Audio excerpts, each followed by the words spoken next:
Felix, finally, your turn to talk. Yeah. I enjoyed your jokes in your moderation earlier, but you kind of need to sell them a little harder. That's perhaps the language barrier. And just shout them out. What the hell? We're reading so much and seeing so much on TV about AI, and particularly about generative AI. And we probably, as a culture, will figure out the sort of distinctions between, say, machine learning and generative AI in the big sense. But you guys have both had a lot of experience with automating processes using AI. And I guess I want to start there is, Rob, for the work that you've done, are we to the point, this is an important one, are we to the point where using a Salsa Sound mix engine that we can do, and thanks, James, we can do labs next year, okay? Just saying. Your arm gets tired too. Are we at the point where you can do a decent, equally decent or better job of doing a football match than some random person who's mixing the football match? Absolutely, yeah, of course. Some random person. Well, that's a low bar, but yeah. But yes, to a sound supervisor. But if yes. I'm flipping through the channels, is it fair to say that if a given game was mixed by AI, it would not be the worst sounding game on TV in the UK today? Again, low bar. But we obviously aim to do better than that. And yeah, I would like to think that the opposite would be the case, that actually there are elements of like machine learning and algorithmic mixing that enable you to have a far better mix. Potentially you wouldn't necessarily notice if you flipped between the channels and you listened for 30 seconds, Our goal would be that they would sound equivalent, but I think the consistency across the production would be enhanced using AI, because you can get like having, for example, a machine look after, say, the ball group in a football match means that you don't get fluctuations between fader movements, for example. So you have a very consistent pitch stem, which means that when in an immersive context, you don't get a sort of a waxing and waning of a sound stage that you do if you have a variable amount of crowd bleed through your pitch mix. Well, and we first kind of heard that with Kick, using the telemetry to do that, and the difference of not pumping was huge because the computer was figuring out how to make it. And you've sort of taken it to the next step to be able to just analyze what's coming in. And so, Felix, put on your mixing hat for a second. You're a mixer now. Yeah. I mean, do you see this as that on the high level that you operate, that these kind of tools are assistive tools that you would expect to be using more in the future? I hope so. There's still a lot of stuff to do in a truck, in a control room, which you have to take care of, especially when we go now immersive, when we go now object-based audio. James is looking at you, get the microphone closer. And I'm pretty sure that new tools Kick is not AI. Kick is actually quite straightforward algorithm. Audio for the video, even simpler, but it's such a great tool to give us the possibility to do the balancing right. And if you are looking to the Premier League, the Bundesliga, and now in Dolby Atmos, all the World Cups and the Euro Cups, it's 500 million people listening to us, and perhaps even another billion on OTT. Don't know exactly the numbers. Of course, you want to have this consistent mix, as well as you want to have a kind of individual mix. I mean, it shouldn't be that all matches sound 100% equal. It should be still a difference between I'm doing the semi-final, Italy versus the UK, and unfortunately not Germany in the semi-final for the last whatever 6 well, years. happens. Yeah, and also we still want to have this creative part in the mix that, depending on how the crowd, especially the crowd, reacts, or also the match flows. There's some matches where you try to chase ball kicks and you just don't get it because they don't hit the ball the right way. We could now take his tool and add some ball kicks, but if we don't see heavy ball kicks, it doesn't make sense in the audio as well. So there's still this creative part where you push a bit the ball kicks more and the cameras, or you let, I always tell, it's a kind of choir I'm recording there. It's just a choir of 80,000 people in Dortmund, right? And if they go crazy, I just want to hear the choir. And it's difficult to get this right, I think, 100% in AI. Yeah. So, well, at your level, you're adding something, but the assistance is still important. Yeah. The assistance is super important. And- I mean, and- In fact, it's what enables you to do that, isn't it? You're talking about wanting to orchestrate the crowd, or no, not orchestrate the crowd. That would be a bit over the top. But the choir. the choir. the choir.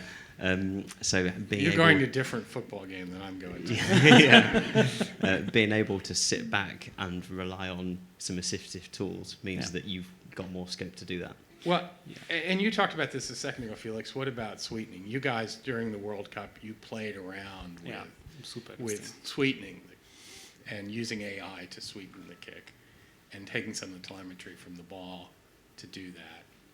And was that really good? That was, I mean, you have to explain what you did if you can explain it, if you are allowed to explain about this. But this, of course, gave us some sources which we could use in the future to make more cinema out of the football sound for TV. And if we are going immersive now, people are more and more comparing it with what's done in PlayStations immersive, what's done in films, in movies. We have done already a couple of steps with plugins. I know that Ian, he doesn't like them that much, but our kick sound now is really like a kick sound, like a drum kick sound. Not because it sounds like this. It's not the player hitting it like a kick. It's really the plugin, but it's going through much better than we had this in the past. And you explain. So what did you do when you're messing around? Well, there's two elements to it really, and it actually comes back to something that Rob was saying in terms of like the replays and being able to have that audio object. Sorry if I'm allowed to say. Of course I'm allowed to say it here. We're geeks. We can cope. That audio object, which is basically silent and then punctuated by the sound of a kick, and that's something that we've been doing for a while, using AI to basically analyze all those microphones, understand when a ball was kicked and the kind of criteria of that, so the characteristics of it. You were doing this already. Yeah, Okay. it's part of our Mixer software, and we then took that to sort of a different level, I guess, at the World Cup. And I'm going to pause you a second. So you're analyzing the microphones. You can hear the kick. You know it's happened, but it doesn't sound good enough. So Yeah. you sweeten it. Exactly, because the algorithm's actually kind of better at picking it up than your ears. Okay. So you might, or for example, if the ball's kicked with some welly in the middle of the pitch, then you might not necessarily hear much of it in the microphone. And so if you wouldn't want to ride that fader right up to try and catch that ball kick, so you end up getting a of the crowd, and there's somewhere in there may or may not have been a kick sound. And so we deploy the tech to do that, so that even for those kicks, you still get a consistent level of ball kicks, basically. And so you find with the distance attenuation that you lose a bit of the top end of the ball kicks, and they tend to come out a little bit muddy. And so being able to put the top end in just gives it that bit of punch, a bit like the plugin that you're talking about. And putting a bit more bottom end is quite nice as well, so you get a bit more of a, booming in the sub. Okay, so you were already doing Yeah. that. Okay. And then in the World Cup, we were taking I think it was the first time they've done it. Yeah. They had a sensor in the ball, a Connexon sensor that was providing a stream of ball location. It had an accelerometer and a gyroscope in it as well.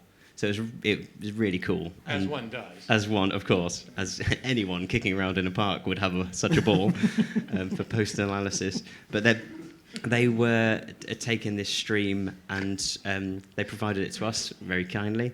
And we looked at the rotation data to find out when there was a point of transition. So when the balls hit something, obviously its spin data changes, you get a sudden change in that. So we knew when the ball was kicked, and then we used the accelerometer data to define how hard it was kicked.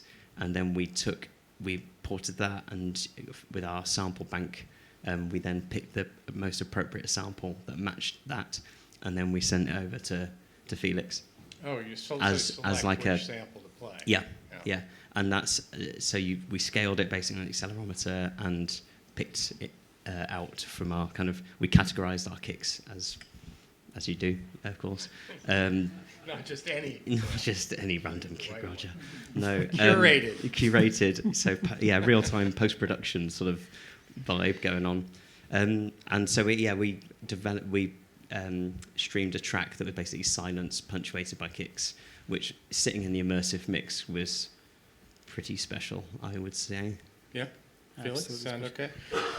Absolutely, and this is, this would put us into a position where AI is assisting us and is giving us new tools that right now, if we chase the ball kicks, we are actually happy to have the ball kicks, which means if the ball kick is on the far side, even that camera one, the main camera, looks at this ball kick from a very far distance, you usually would expect in cinema mixing the ball sound should sound far. But I think it's common practice all over in Europe that as much ball kick as you can get, you put it as close as possible. Simply because you're happy to get this ball kicks. In the middle of the pitch, you don't get any ball kicks. Now, with this assistive tool, you would be able really to change your perspective. And this is what you still would decide on the creative side.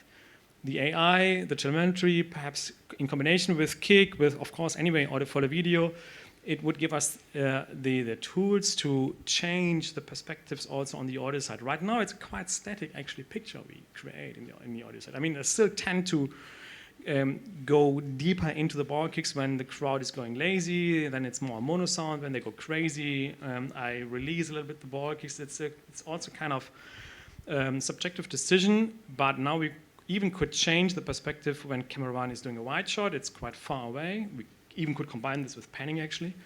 And if there's a close-up of, we call it camera 4 in Germany, it's the center line, super slow-mo camera. If it's going really close with a corner kick, with a free kick or whatever, then we could even enhance this ball kick. It would be really interesting, to be honest. Cool, let's do it. Yeah. Cinema sound and live broadcast, that's the aim, ultimately. Well, and isn't that kind of, again, where there's this opportunity because of what's happening in the consumer's living room, salon, what do you call it? The lounge. In the consumer's living room, trying to be multilingual here. In the consumer's living room, that this is happening, that you're having these better, richer experiences. You may be watching a game experience that's really rich and really immersive, and then the real game is kind of flat by comparison. Yeah. So, will that start to happen? Will you imagine using these tools going forward? Yeah.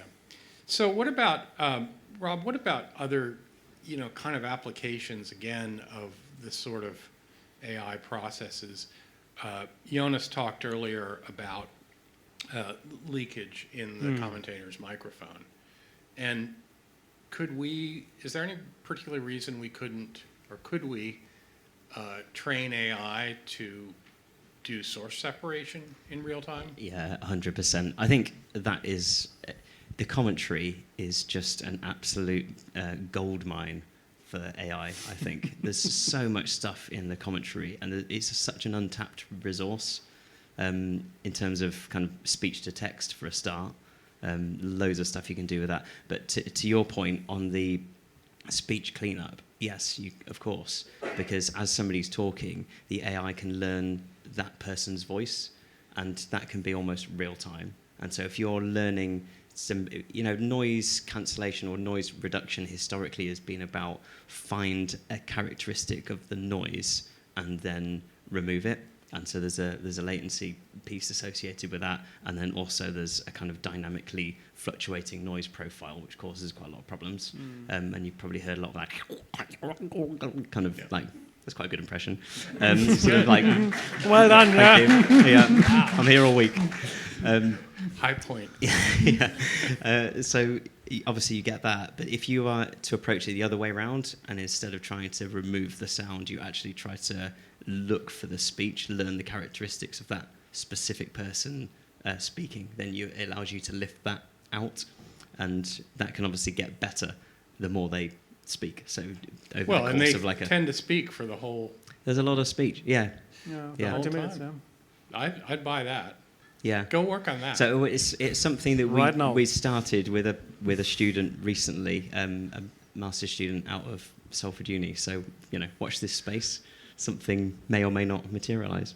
Well, and in terms of the power of processing that's available too, do some of these things that seemed like they had to have a lot of latency or weren't real-time processes, now you have sort of an unlimited resource in just the speed of regular computers. Yeah, I mean it's unprecedented, isn't it? Really, like an M2 ARM chip is just insane. How much stuff that can do, especially if you compose your threads properly and stuff. So yeah, you can do a lot. And I think it's only now really. I mean, AI is not new. It's new that everybody talks about it, but it's been around since like 1970 odd.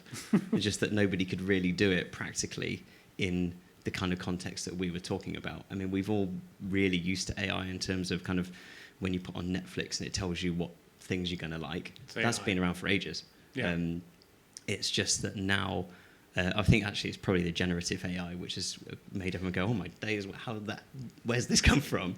But it's not brand new technology, but I think in terms of what we can do in audio and in specifically live broadcast, actually we're kind of at a new ground because we're at the point where machines can process and make decisions in real time. I mean, we're talking kind of 30 odd channels of audio coming in at 48 kilohertz going through an artificial neural network. Absolutely no problem. Well, and as we kind of start to sort of need to scale, particularly as we transition to streaming, we have more opportunities to stream more sports to a relatively larger audience. You still can find an audience for a niche sport if you're able to just stream it to that audience. And so we're starting to see more stuff get on television. Yeah. And so we have to kind of be economical in producing that content, but we also, when we talked about it in the cloud stuff, we also need to be able to ramp up more production facilities. And so if we're ramping up the vision mixer and the playback slow-mo devices and the audio in the cloud, then do we have to have somebody back pushing faders back at the broadcast center? Or in that scenario, for a lower tier sport or medium tier sport or whatever, would we be better off just then having AI mix the match? Yeah, I mean, without doubt, it's a new level of efficiencies, both in terms of like time, human resource, money, and yeah, so things that would have been cost prohibitive to do before, we can now do, and it's kind of a question of sending an engineer on site, a few mics and a camera, and doing the processing in the cloud, automating a production, and then you can even use AI to do a QC on that audio feed, so that you potentially, similar in a sense to the stuff that Jonas was presenting, it could be mixing on its own and just kind of warning flag. By the way, the commentary ratio seems to have dropped on this one, or we've got an issue with the the stereo soundstage or whatever. So, Okay. yes. Well, waiting for that. And you mentioned generative AI. This is something that everybody's freaked out about, and probably rightly so. And I think we're just sort of scratching the surface in what we're going to see with digital actors and things like that. But also, we're probably going to, in our lives, we're also going to see more and more synthesized commentary and Yeah. and that sort of thing, and that's sort of inevitable. Yeah. Would solve the problem of spill, right? If it's synthesized, then spill is gone. Same like with the ball kicks. Yeah. Yeah. Well.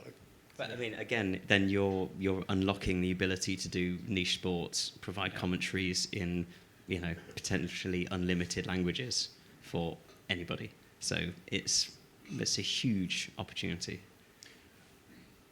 Yeah, absolutely. And that's a kind of, and there's some, I can't remember who does this, but there's people doing that. They're taking, say, the native English or whatever, German, and then doing An auto-translate. Auto-translates and synthesizing. And now they can sort of tailor those voices and things like that. We're gonna have that. And that's the other thing is as sports become more international, we also just are we're doing so many more versions of things. And so even if it's something where the international sound is being mixed by a high-end mixer like yourself, there's still all these versions that have to be made. And does AI should AI necessarily be making all those versions? Isn't it sort of logical? Like, Yeah, I mean, in ideal world, we would just sit there, and our job is more and more in QCing the one mix or the mixes. or sound designing. Sound design, yeah. I mean, to tell whatever today, it's a match Manchester City, Manchester United, and of course, anyway, it should be equally balanced. But you might focus more on the crowd or on the ball kicks, and you just tell the AI, please make it happen like this, and then make a pub presentation, make it happen with more emphasis on the ball kicks. Make a radio sound and emphasize more on the crowd, what's happening. And you are just, as a sound supervisor, you're just quality controlling. You're just supervising what the name is actually telling already. You're just flipping through the different mixes, and AI is taking care of the right balance, the right frequency. I mean, I put always the same EQs in crowd sound. You just have to tweak when there's a mistake, or you have to modify it a little bit when there's perhaps a drum. In Germany, we have a lot of drummers in front of the microphones, which is pain for soccer mixers. And AI perhaps even might to be able to remove this. And if you compare this to music mixing, most of the stuff you have to do in live music mixing is cleaning the elements. Yeah? You have to clean the snare, the tom, the guitar, voices. And if AI can support us in doing this, we can pay attention to a lot of other things. We can find the right delay for the reverb. We can find the right perspective for the ball kicks. I think it should take over, actually, the main mix, and we are just telling the AI, you're doing this now a little bit wrong, go this path. So even on the sort of premium games, there's a role for, well, James is running around snapping pictures, and he's very good at what he does. He relies on the camera to do the focusing. He's too busy composing the picture. Sure. He relies on the camera to figure out the proper exposure and the proper white balance. Sure. Because he's trying to get the right picture. Yeah. And I think that's analogous to what you're talking about. Sure. Yeah, it's a new tool, isn't it? I think you were talking, Roger, about multiple versioning, which I think is good. I'm reminded of the stuff that Skywalker Studios are doing with the how many? That's a lot of versions that they're having to do for each release, because they have to do one for each frame rate, one for each. And different. Disney languages. wants it, HBO wants it at one level. Was it 300 versions for each title or something? It's crazy. It's insane. But they're using AI to then be able to make those adjustments with the different loudnesses automatically, so that each of those different versions has the same kind of audio characteristics. So you would listen, they sound the same. They are just different, normalized differently, and have an optimization routine that does that. And how useful would that be if we did something similar in live broadcast, so that you would say, right, my down mix between 514 to 51 was perceptually the same as and then the down mix to stereo was also perceptually the same, and those are quite sort of nuanced tasks. They're not just about pulling a fader down or having a constant. No. And so it's a tough one, isn't it? Because that then requires quite a lot of effort, and that's somewhere where AI could be really good at learning how to do that in a way that we know would be perceptually good. Well, and I'm glad you mentioned Skywalker, because this was so interesting, because they trained it on all these mixes. All the mix data, run it through over and over again. And their point was they could get better versioning. Yeah. And the same thing for international version. They could get the AI to figure out how to ride the dialogue right. And they're not even doing everything they can do. Yeah. They can mix a film with it, but nobody's ready for that. But their point was it did a better version than somebody who's just like, okay, I'm going to pull down the faders and run another one to get this other loudness deliverable. Perhaps we can give an example for this in sports. There is a tendency now in football again, and I think it would do the same for boxing, that we put in 3D audio, we put the PA in the high channels. Yeah, which is very natural. If you're sitting in the best seat in the house, PA is above you, which sounds beautiful in a control room as well as at home. But unfortunately, we have the trim settings which are in place right now. Once we have serial ADM out, we can modify this. But right now, it's typically it's a trim of -6. It's across now, actually more or less all over Europe and the US, of the PA stuff. And if perhaps for a creative decision, I put the PA in the back, we have another 6 dB attenuation for the stereo guys. So the poor stereo guys, they don't have anymore any PA. And it might be just music in the stadium, but it also might be an announcement that whatever, this and this player died last week and we stand up for a while. Or it's the opening ceremony for a World Cup. And this could, of course, this could be automatically mixed by AI, because AI can detect this is now a speech and this is music and this is commercials. Yeah, commercials we want to bring down, and the speech, of course, stand up and for a minute and do this and that. I think we could get a lot out of AI in the next years. Yeah. I think a point that's worth mentioning before we wrap up. Is using Heather's numbers. Yeah, we're trying to avoid it. Is that AI isn't just a magic box. It kind of is a magic box, but it takes a lot of effort to put AI together. To do any machine learning, you have to teach the machine, it has to actually learn, right? And then when you deploy it in a real environment, it looks like magic.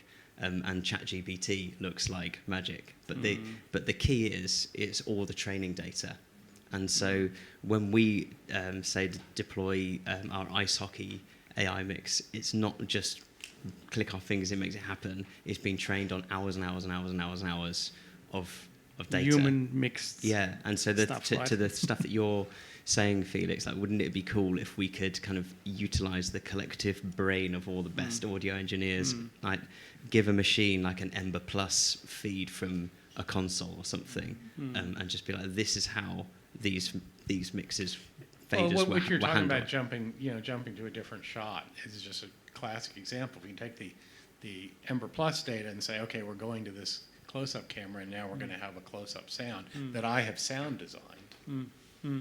Then it can learn how to make those kind of human decisions, and it potentially set a desk up so that you say, right, this is the kind of initial setup, and now you've got like a palette to play with to like finesse it, but it would save a lot of time. Yep. Fantastic.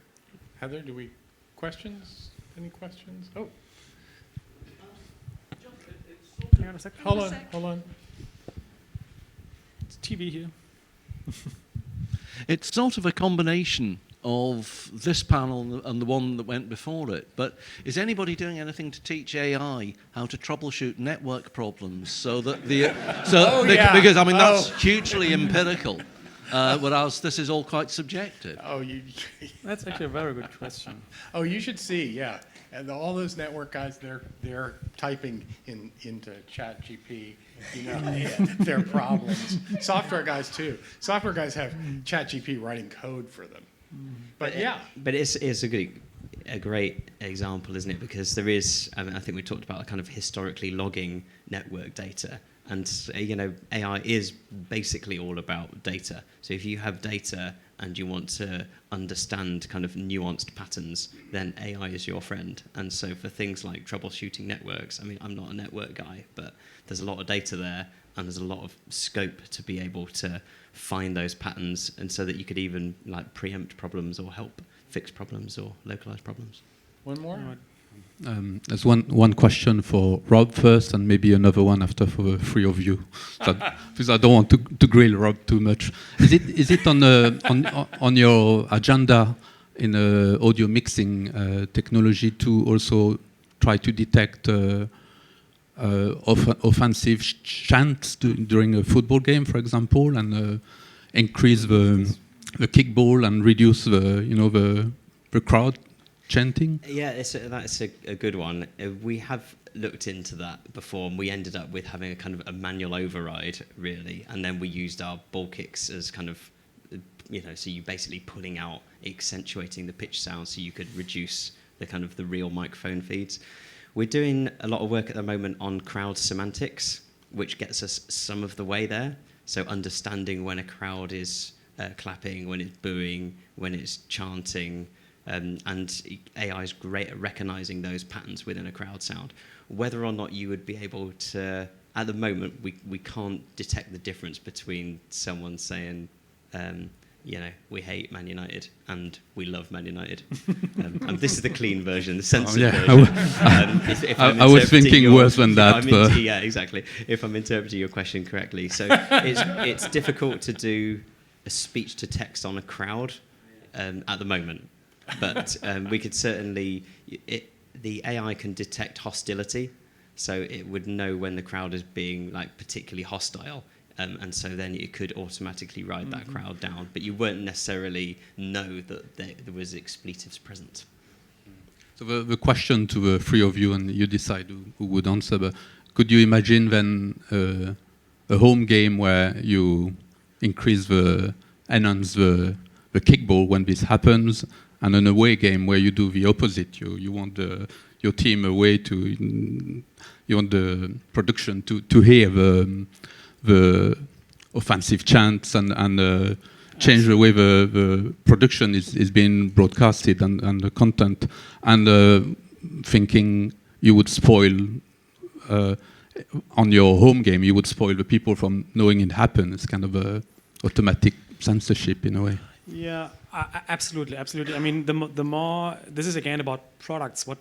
How much do we want to sell? And the more products we can sell, like for, if I understood the question right, for the home and for the away team, for the home network and for the away network, we do this already today. I mean, we have different commercials for different countries. So it's the stadium which is covered is not anymore the real stadium. It's not news what you are doing for many, many years. Sometimes people even say, especially I hear this from ARD, perhaps as well from BBC, it should be a natural reproduction from what is happening in the stadium. From my point of view, this is not true. It's entertainment. Sports is pure entertainment, and we create an immersive show with this football stadium, whether it's the 40+ cameras, whether it's a lot of analysis stuff which they put in, and it's also with the sound stuff. So I could imagine that, of course, we do a Manchester City sound and we do a Manchester United sound. We do a German and an English sound, the same like we do the German, English, and Spanish and Chinese commercials in the stadium. Absolutely, people could make more money out of it, and I mean, that's the point. And if they can do more money, pointing the finger, then they will do it. Fantastic. Heather? Just one more last remark. Sorry, you were mentioning I want to be positive as well. It's great technology. In the video world, they already use a lot of machine learning technology to track, on the rig, the presenter. So the cameraman can stay 3 hours doing a long TV show without being tired. And actually, machine learning is helping him, doing his job better. So I think there's a lot of opportunities as well in the audio world for the audio mixer. In production where the mixing staff wouldn't be completely replaced, but would have more time to increase the production value and give a better quality. So. Absolutely. I mean, to be fair, since we have audio for the video and kick, it's the first 15 minutes I have to pay attention to the mix. Then I can actually leave the desk by itself. I could switch over to another match to get this right, to get the gain right, the panning right, the EQ right, and then I could follow this mix. And whatever, just this little balancing, reduce a little bit the ball kicks and increase them again, could be done by an automated system as well. Would you be getting paid for mixing both? No. That was I think that's your idea. That's of course it's my idea. 3 games a day, yeah. All right. Well, listen, this has been great. I'm looking forward to seeing what you guys and others do with this in the future. So, thanks everybody. Heather, thank you so much. Thanks, Sarah. Everybody.